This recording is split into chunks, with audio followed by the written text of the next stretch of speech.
Thank you for listening to Depictions Media Radio.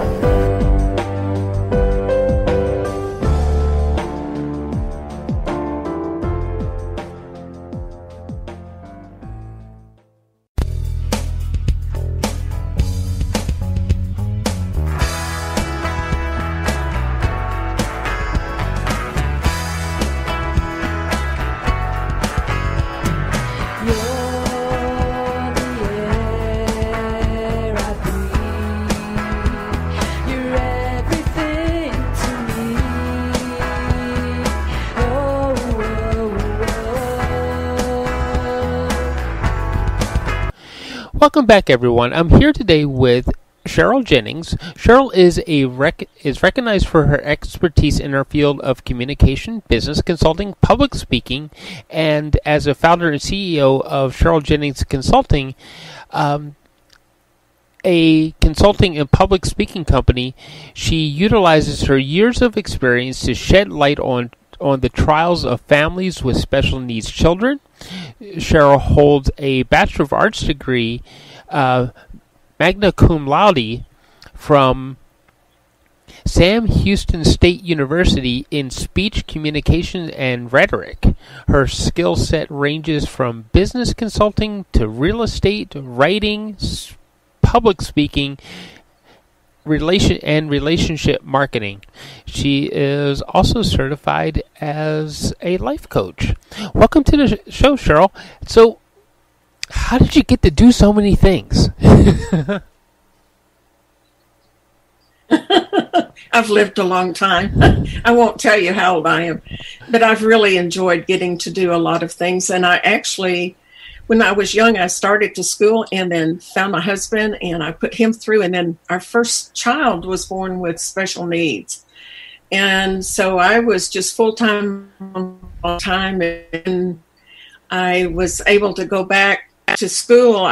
That's when I went back and finished my degree. And at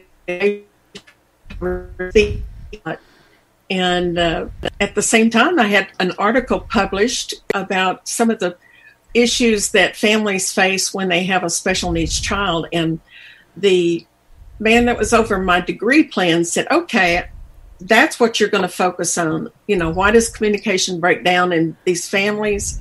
And then he said, I want you to do a video. And it became an honors degree program for me. And I was like scared to death. I said, I can't do that video. And he said, I'll give you a student to film it.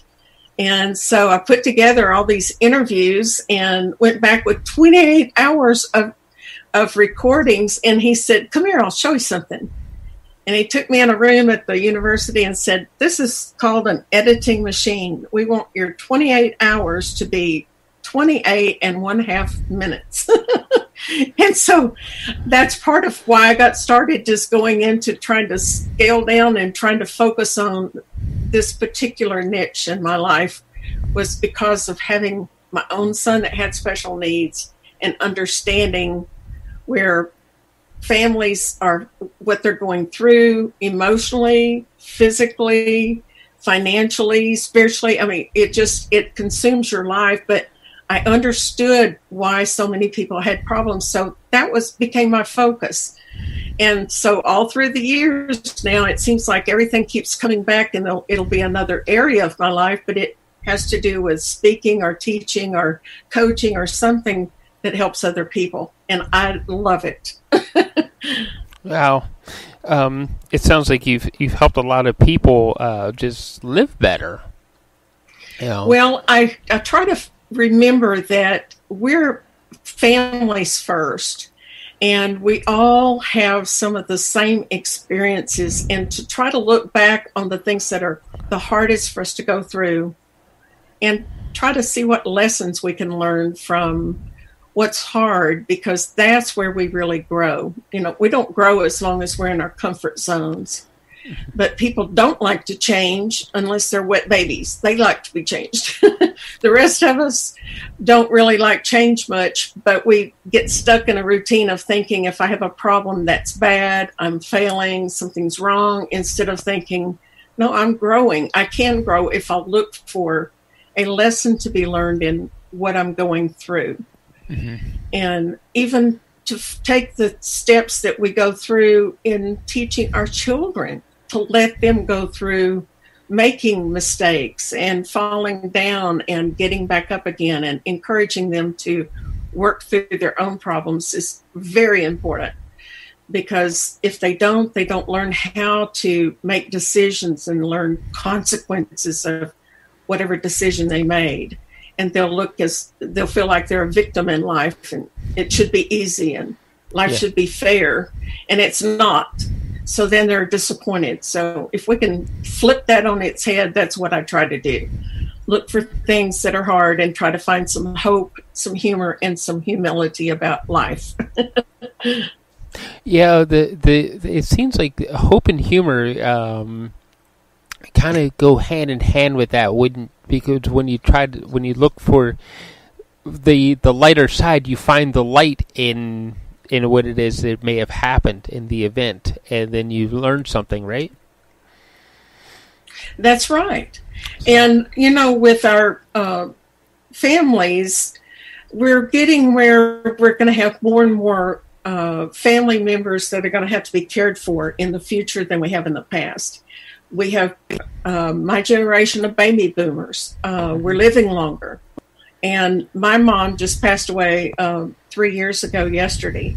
She was 97. So while I was having my own son to deal with, I was helping with parents. And then I've had kids and grandkids. And so we're all living longer. And my parents didn't go through caring for their parents because they didn't live that long. So as we're getting older, I read something one day that was from Rosalind Carter, President Jimmy Carter's wife, and she said, we're either caring for someone or we're being cared for, or we will be caring for someone or we will be cared for. Mm-hmm. And so I've tried to look at our lives in understanding, why do some countries deal with this easier than we seem to do it? Eastern or Asian countries, they grow up thinking in terms of multi-generations being together. We live far apart from families. And so how can we become blended families again? Right. That's a really good point. So you brought with you today 5 tips to help people just live better, right? That's right. And I try to gear things for caregiving issues, but I also feel like all of these tips could help anyone to live a better life. And so I just want to share a few things that I think are very important to help you, especially if you're struggling in life. The first thing is going to help you the most, and that is, it starts with the letter B, and I'm going to give an acronym, and you'll see it at the end of it. But the acronym starts with the letter B, and it stands for being bold.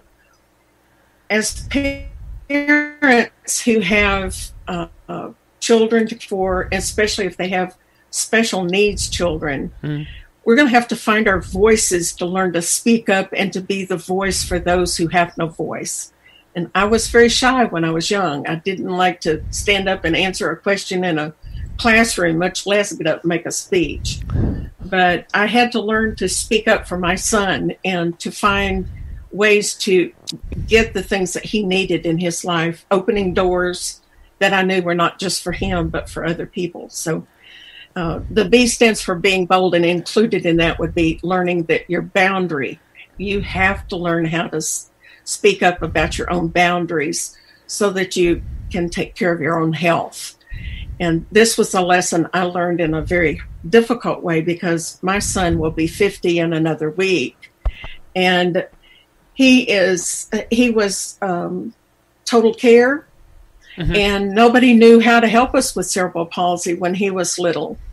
And the doctors just quickly said, well, we never studied that in school. I don't know what to tell you.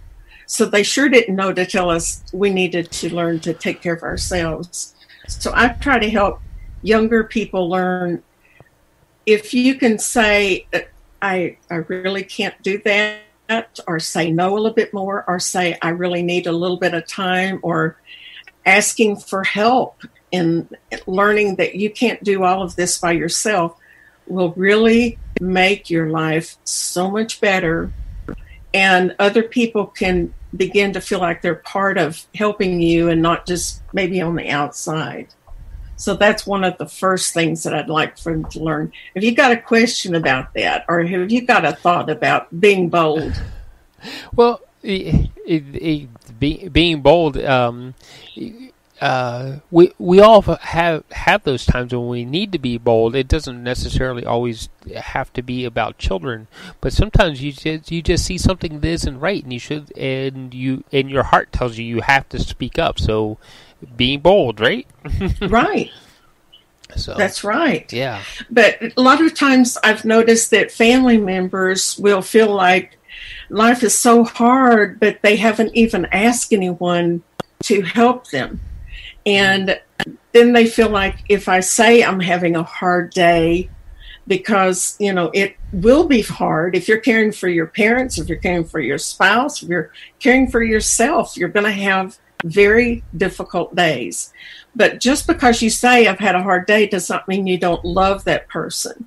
And yet I've noticed with older people, they tend to not ever want to admit that it's hard to care for someone else, because it makes them feel like somebody will think they don't love that person. And that's not true.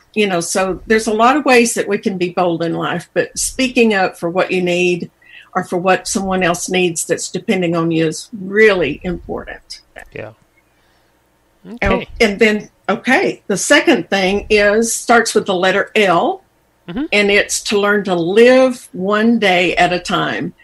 Dale Carnegie said, learn to live in day-type compartments. And that means not looking back and dwelling on the past, feeling bad about what happened, or thinking it was the good old days when it really wasn't that great, but you just look at it with colored glasses sometimes. But learning to live one day at a time. Don't focus on what's happened that's bad, but just focus on today. What have you got to do today? But don't look at what are you going to miss in the future? What do you think is going to happen that's going to be hard? Don't do that. Learn to just live one day at a time, and your life will be easier. I love the Bible, and there's a scripture that says life is but a vapor. And you think about in the wintertime when you just have your breath out in the air and it's gone in a second. I mean, it doesn't linger. And yet you think back in your life, Michael, and you wonder, okay, do you know anything about your great-grandparents or your great-great-grandparents? Not we that really much. Don't know that much, do we? No. No. So when we're gone, we make everything big and important about us today and what we like, what we need, and all that. But yet, you think how quickly we'll be forgotten. We really need to just turn loose sometimes of all the emotional baggage that we're carrying around and learn to just live one day at a time. And the third thing starts with an A, and that's your attitude. And this is a biggie to me because I see a lot of people who have become very negative. And I learned really quickly when we had a son that had special needs that I had a choice. My life could either be about being a better person, learn how to deal with what I had, and help others learn to, from what I learned to help other people, or I could become a very bitter person, angry, negative, and nobody would want to be around me. And that's not the way I want to live. But I had a relative that was kind of like that. And it really brought home the fact that if we have a bad attitude, we won't have many friends. And so if we can just remember the happiness that we have is a state of mind and not the circumstances we're in, then we will really be able to control our attitudes a lot better. And that may be the only thing about life you can control. There'll be a lot of things that happen that are out of your control, but you can control how you react. And if you're really, helping other people, being sweet about things, or if you're angry. Yeah, that's very true. we can't always control the event, but we can control our attitude around the event and control how we view the event, right? That's right. And sometimes our dissatisfaction in life, don't you think some of that comes from just comparing what we are, what we have, what we think in comparison to other people, and we look at others that have more and think, how did they get to have more and I didn't? Or we become frustrated over things that are really, we're all individual people. We all have the ability to control our own lives, but we don't all have the same opportunities. We'll have opportunities that are geared to us, but there's no way in the world I would be like somebody like the people that own these huge internet companies like Zuckerberg, and some of the people that have made it so big in this life. We keep hearing about Bezos and Elon Musk and different ones that are important and have big names because they've made a lot of money. But we're not all like that. I wouldn't know how to do that, and I don't need to dwell on how did he get that, or I wish it was mine. I don't need to be like that. I just need to quit comparing myself to other people and just learn how to be happy with the circumstances that I can provide in my own world. I hope that's helpful to somebody. Well, some of the people that you pointed out, that was a part of how they just kept dealing with their own circumstance, and they kept having that positive attitude, and that was part of how they got to grow to be who they were or who they are now. Like right. Steve Jobs, and you also brought up Elon Musk, who might be frontiering commercial space travel. Yeah, so, and who would have thought that? Right,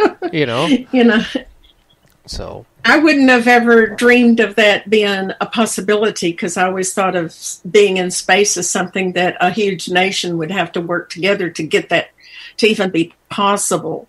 But that's, he had a dream, he had a vision, and he was able to make that come true. But one of the things that you can notice about a lot of the people that have made a lot of impact in our world, not just because of what they've done for themselves, but they've helped a lot of people while they're getting there. Yeah. And I think it was Zig Ziglar who said, you can get what you want out of life if you'll help enough people get what they want out of life. And sometimes we become pretty self-centered. And if we can look out and say, okay, what can I do for other people and help them in their growth, and looking after somebody who doesn't have as much, or seeing how someone is struggling and help them, or, even spending some time tutoring a child who doesn't have a father or a mother. Just little things in life can make a huge difference for other people. Yeah. And I think that's part of what makes our attitudes better, when we're not focused on ourselves. Yeah, I know. No, for me, you brought up the tutoring, and because I was growing up, I was really big into math and science and all that sort of stuff, right? Which, believe it or not, did kind of lead me into the positive mindset that we're talking about now. But I learned so much more about those topics by tutoring somebody, and I would tutor those kids where the parents weren't able to understand what was going on. They had other interests, not necessarily they were missing a parent or something like that, but the parents didn't have the interest. They said, well, here, if you help my kid, because they have this interest, and by helping their children, I learned a lot more about what was happening in our universe too, right? So right. And the people who are teachers, they actually learn a lot more getting prepared to teach someone. Just like you said, you learned more from helping them, but you helped them because you had to stretch your mind. What was easy for you had to think in terms of, how can I teach it to someone this isn't easy for them? And the last semester in college, I took my math because I was dreading it so much. And it was funny because I was already a mom.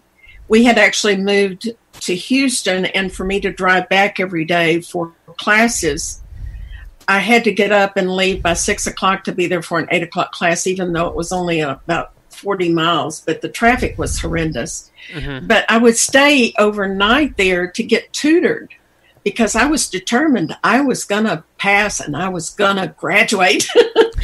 And I ended up, the first part of the semester, I was failing, and my teacher said, Cheryl, I just don't think you're going to be able to do this. And I said, oh, yes, I will. And I ended up graduating with a B, and she wrote on my final exam, congratulations, there are kids who could have passed this in flying colors that quit coming to class and flunked. And I thought, yeah, it's just sometimes we have to make that determination. I'm going to do it. No matter what, I'm going to get through this. Right. And it'll help us a little bit. Well, but then again, when I was reading your accolades earlier, that you graduated at the top near the top of your class, right? Yes, and I was not, it's so funny because going back to college, I mean, I had to change majors and minors, and I ended up in communication. I had 36 hours of communication and 28 hours of psychology because I thought that's what I wanted for my minor. But, I had to change everything and take all these classes, and they weren't all so easy, but I was so determined that I was afraid I'd forget something that I worked really hard and ended up with almost all A's. I couldn't believe it. I brought up from my first 2 years of college when I was younger, having more B's in there and a couple of C's, that just by working harder and being determined to try to remember the things I was going through helped me to achieve more than I even planned on. And don't you think we're kind of like that? If we think we're not going to be able to do something and we're working hard to try to do it, we excel. Yeah. And that's all part of that attitude, right? Right. And my girls that were home were asking me, okay, Mom, let me see your report card. But if I studied too long, they would go, why do you have to study so hard thinking you're going to make all A's? Well, that wasn't what I was trying to do. It was just, I was afraid I'd forget things. Yeah. So I was working really hard on that. Yeah. And speaking of that, the next thing that I have on my list is knowledge. And I put that down because I believe that if you have something it comes up in your life or your family's life, like some kind of an illness, mm-hmm. and you don't know what it is or disability, then it's up to us to get the knowledge that we need. And many people in and say, well, what's wrong? And they get this long term, like I got yesterday when I got out of the hospital, they gave me this long term I'd never heard of before. Well, I had to look it up to find out what they were telling me was wrong. But that's what I had to do with my son. And the thing was, when he ended up in the hospital, or if I had to go to a clinic, for crippled children, when he was young, that's what we had to do. We'd go to those clinics, and I'd have to drive 7 hours to get him to one. But we'd have a different doctor every time. Well, I would ask them about things, and they would look at me and go, Mom, you know more about that than I do. Because I was so focused on trying to learn, what does this mean? If somebody used a term, I want to know what it means as far as how's it going to affect him, but what can I do to make it better? How can I change things? And we can't go in and expect somebody to tell us everything we need to know, wherever it is. We just have to be the ones that will research and mm-hmm. understand what kind of steps we need to do in life that will get us ahead. That knowledge is up to us, not somebody else. Right. And I bet you've thought about that when you were working with people that maybe wanted you to tell them everything they needed to know instead of searching and studying a little bit on their own. Well, I know a bunch of teachers, and one of the things that we were talking about, and it's kind of a joke, you know how it's grammatically incorrect to say I'm going to learn him something, It's supposed to be, I'm going to teach him something. But there is a big difference between helping somebody learn something and teaching them something. Right. You know, there is a dividing line between that, because if I'm teaching you, I stand in front of the room and I have all the knowledge and you have to catch up to me. But if you're trying to help somebody learn, you go back down the path that you were on and you come along with them again. And then in the process, you learn more stuff. So that's the really cool part, right? That's a great point, right? Yeah. And there is a big difference, because putting yourself down there on their level really makes it easier for them to listen to you also, and not just think, well, you just think you know everything. And I know kids feel that times when they're being talked down to. Yeah. None of us like that. Yeah. Even as adults, we don't like to be talked down to. We want to know that we're kind of on an equal playing field, even if we don't really know everything about what's going on. We want to feel like we do. We want to feel like we can still speak up, and what we have to say is going to be as important as someone else. Yeah. So, but even with all that, it's like you're taking yourself back down the path, and believe it or not, they wind up doing most like you said, doing most of their own research and gaining their own knowledge. So yeah, so that's an important one, isn't it? And that's good. It is. Yeah. And I think when we're in this day and age now, you know, with technology is advancing as fast as it is, I work really hard trying to keep up with learning what I need to know in being able to be online, to teach a class, or to speak to a group, do virtual summits, or to do things that would help other people, but finding a new way of communicating. And that's what's happening in our whole world now with this pandemic. People are having to learn how to do their business online, where they used to go to an office. And now we're not getting into groups like we used to be, and we're not having, you know, big meetings where speakers would travel, or where you would have a big group of people going to an office or an office building. You know, people are having to learn how to do things at home and be on their own a little bit more. So our lives are changing, and it'll be up to us to learn how to adapt to some of the things that are happening and not long for the way it used to be, because I don't think it'll ever go back there again. I think we'll have to continually learn how to make changes, and as technology comes along faster and faster, our children are going to need to be encouraged to learn as much as they can and how to keep up also in this world of being online more. Yeah. Okay. The fifth thing I want to bring up starts with an E, and it is encouragement. And this is where I really feel like sometimes people are down in the dumps, and we know that during this pandemic we've had the sad numbers of people that are having suicides in all age groups, and then we have more abuse in the home. We have a lot of things that are discouraging. Okay, we need to learn how to get more focused on finding ways to encourage ourselves and others around us. And that can come through being more spiritual. It can come from having better relationships with people who can lift us up instead of bringing us down.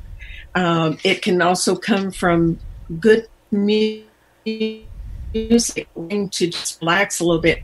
I read something not long ago. It said if you'll listen to classical music when you're trying to memorize, and they said it had to be classical music because there's something about your brain. But if you'll do that while you're trying to memorize something, you will remember more. And when our son was very little, I mean, he was so little and he had severe cerebral palsy, they told us he was they use the word mentally retarded, and that doesn't offend me, but it offends a lot of people. But if they're not able to learn very much, the part of the brain that is rarely ever harmed is going to be so deeply embedded, and that's where your music is. And I think that's one reason why music therapy has become something they found has helped people with Alzheimer's or different kinds of learning problems, that music helps people remember better. Also, finding ways to just laugh, to find things that would be just funny, where you can just actually have a belly rolls sometimes. And just that lightens up. You get more endorphins in your brain, and people feel better when you laugh a lot. And that would bring up your mood and help you to feel more encouraged in life. There was a story, and you may have read it, about a man named Norman Cousins, that years ago he was told that he was going to die before long because he had cancer and they didn't have a treatment for it. Mm-hmm. And he decided that what he would do is to go rent a motel room. He would get every funny video movie that he could get, and he would watch everything that was funny. And he laughed and he laughed and he laughed. And do you know, he started getting better. And they really believed that it was because he spent so much time just being, lifting his spirits and getting some of that, the laughter that made him feel better. So that helps. We also need friendships, and we're kind of isolated when we look at our lives. If you're sitting in a restaurant, you look at a table with a family, how many people are on their cell phones and they're not talking to each other? We need to learn how to communicate with each other and to keep those relationships on a higher level of being involved with each other, knowing what's going on, what's happening, and do things together. And that would encourage us and help us to feel better too. And to understand your own goals and missions in life. What is it that you want to do? And you'll get there faster if you help other people. Now, those are my 5 tips. I'll go through them real quickly. It's being bold. Mm-hmm. Live one day at a time. Have a good attitude. The attitude is the only thing you can change. Increase your knowledge, and then encouragement. Look for it every way you can.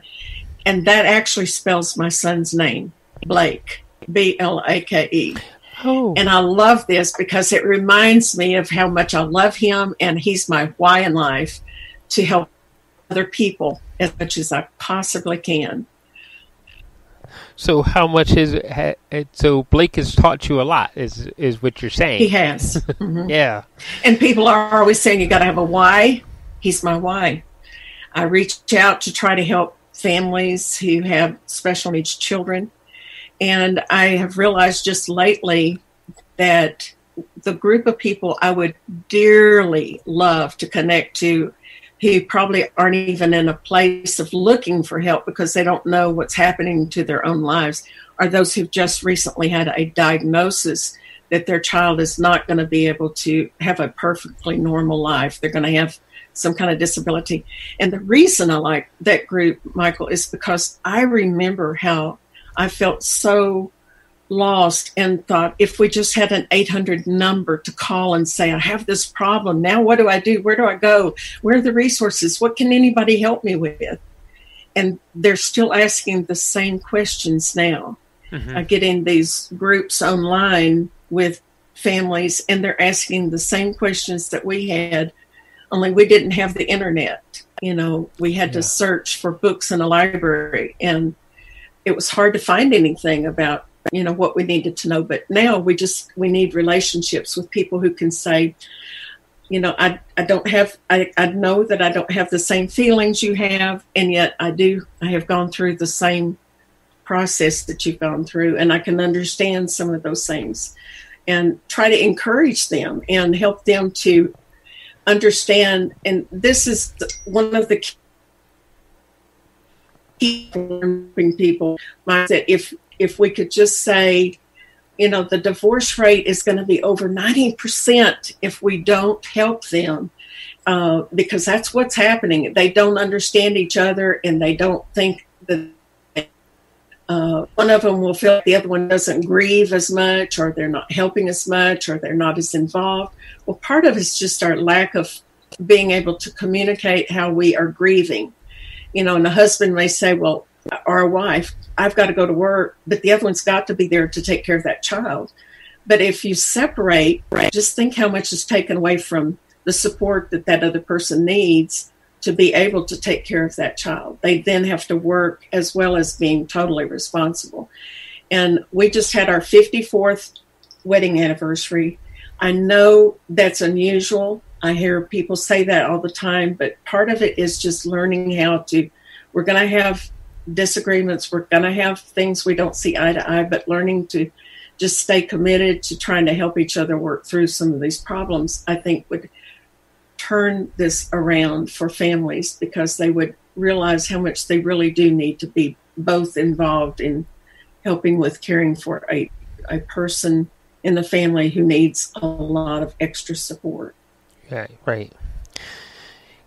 Well, that is so very true, and we need people like you to help us realize these things, and to help us find to be the resource and help find more resources towards that.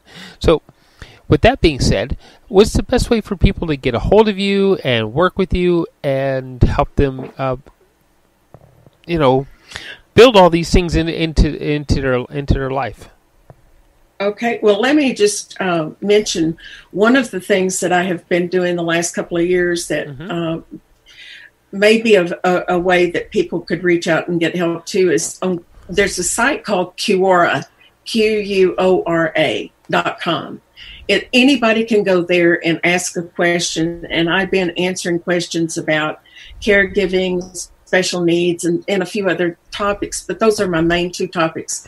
I try to answer questions. I've had over, I think it was like 205 or 6,000 people reading my answers on there, and that's just in the last couple of years. So if somebody's got a question and they want to ask, I'm happy to try to answer. It doesn't cost anything to do that. I have a website that's called Cheryl-coaches.com, and on there I've listed some things that are free, and I tried to do a blog. And Cheryl is spelled CHERL-coaches.com. And there are all kinds of ways to reach me on there, because I have, my phone number, I've got an email address, and I'm out there on Facebook, I'm on LinkedIn, and I do those two more than any, but I have a Twitter account. So if anybody wants to look me up, it's Cheryl Ginnings with the last name is like a cotton gin, Ginnings. And if you remember to put the GI on there, you'll find me. I think the first thing people want to do is the JE, but if you just do GINNINGS and look me up, I'm in the back of Google all over the place, but I'd be happy to help people. I speak, I try to write. In fact, I've got a couple of books out there, but one of them that would really help, I think, is one called It Takes Courage to Be a Caregiver. It's on Amazon, it's on Kindle, but I had a radio program for 3 years where I interviewed families from children to parents to military, PTSD, whatever. If somebody was a caregiver, I was trying to find out what gave them courage to take care of that person, and then what lessons we need to pass on to other people. And so that's kind of what I did with my book. I just focused on all the different kinds of questions that came up and put tips in there, so that if you're dealing with your parent, I have a list in there. Here's some things you may want to know to look for before your parent can't tell you or can't remember or doesn't want to tell you where something is. And that happens a lot of times, especially if they get Alzheimer's. They will get where they don't trust anybody. So you do need to know where documents are and everything, but just how do you work with your family? How do you have courage? What if you're depressed? How can you get built back up again? What if you have other children and they're jealous?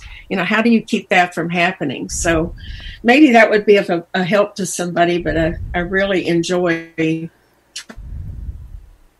trying to answer questions as I can, and to remember that, if I've been through it, a lot of times we don't know anybody who's been through the same kinds of problems that we've had. So happy to do anything I can to help someone else. Okay. Well, so I will send people to, especially online here, Cheryl-coaches.com. And I will encourage everybody to go to Amazon, and It Takes Courage to Be a Caregiver is the book. And Cheryl, you're a wonderful person. And you have such a big heart to want to help so many people the way you do. Oh, well, thank you, Michael. I really appreciate that. I don't feel like I'm different from most other people. I just realize that other people have helped me get where I am, and I just want to return the favor to help others. I know when our son left home, when my health completely broke down, I had to be cared for 6 months when he had to leave home, and we couldn't have done it without people helping us. Mm-hmm. And yes, there are hard things that we went through. We had to deal with a lot of bad situations to get to the good, but we still had people that we would have never known if it hadn't been for having our son, and I'm thankful for him, and I appreciate you being interested in just learning some of the things that I've learned from being his mom. Yeah. So thank you for joining us today. It's been a real pleasure speaking with you. And I hope that we can stay in touch and maybe have you come back some other time. Oh, I'd love to do that. Can I mention one other thing on there? Mm-hmm. I just recently somebody on LinkedIn found me and asked me if I would like to have some of my programs on the new app that's called pray.com. And they have what they call channels. And my channel on there is called Courage to Overcome. And I have some of the podcasts on there that would maybe be helpful to people. And they have a way to get on there for free. And if anybody's interested in that, I can actually give them a free year. And then on the website, I was going to tell you too, I have a way for parents who have special needs children to learn the 5 top problems that they are facing and some tips on how to deal with it. So I forgot to mention those free gifts. Oh, okay. So how do they take advantage of the free gift? Okay, if they'll go on if they actually want to go to the pray.com, they just go pray.com/discover. Mm-hmm. They can sign up. They get a free year. And my program is Courage to Overcome. It's in the channel part. They have like Bible stories and, different kinds of programs. But this one's called Channels. And if they go almost to the bottom of the channels, my program is on there. And then on that Cheryl-Coaches, there are some free materials on there that can help with role reversals or tips for families with special needs children. Awesome. Okay. Thank you for sharing all that with everybody. It's great. Yes. Yeah. Well, thank you, Michael. I enjoyed being with you. All right. So thank you again for joining us, and I hope that the rest of your day, your week, and everything goes really well for you. So, okay.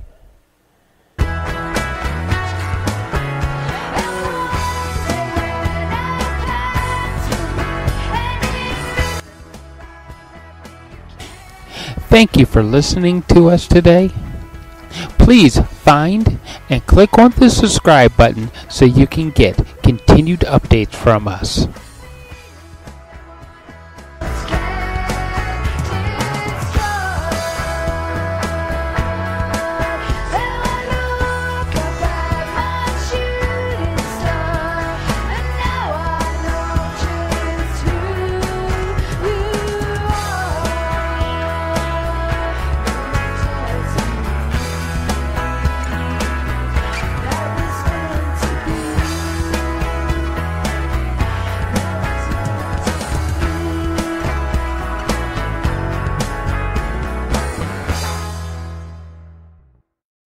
This show has been produced by Depictions Media.